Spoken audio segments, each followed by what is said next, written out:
Ponovno smo se odločili, da obiščemo knjižnico Antona Tomaža Linharta v Radovljici in pogledamo, kaj pripravljajo v mesecu decembru.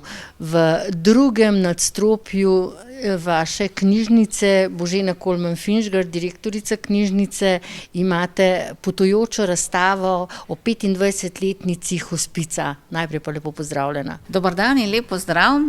Tako je, v knjižnici imamo kar dve razstavi, eno v drugem nadstropju in eno v tretjem. V drugem nadstropju imamo razstavo o Bledu, o obiskih Bleda, o turističnih vtisih Janeza Blajvajza. A to je potujoča razstava, točno tako, kot ste rekli, vendar Gorenjskega muzeja, ki je pri nas pripeljal nekaj razstavnih eksponatov in pa dva panoja, ki govorite tako o Janezu Blajvajzu in kmetskih in rokodelskih novicah, ki so izhajale v začetku 19. stoletja in tako dalje. Predvsem pa je zanimiv zato, ker pokukamo čez plot, torej iz Radovljice na Bled, in lahko preberemo, kakšni so bili vtisi Janeza Blajvajza o Bledu.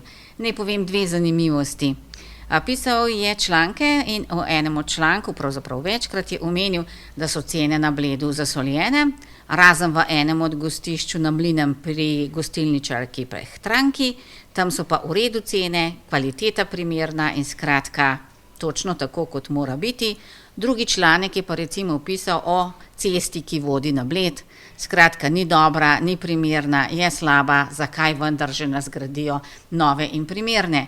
Danes bi rekli, da 170 let nazaj pravzaprav nič novega pod soncem, to, kar je bilo prej, to je tudi zdaj.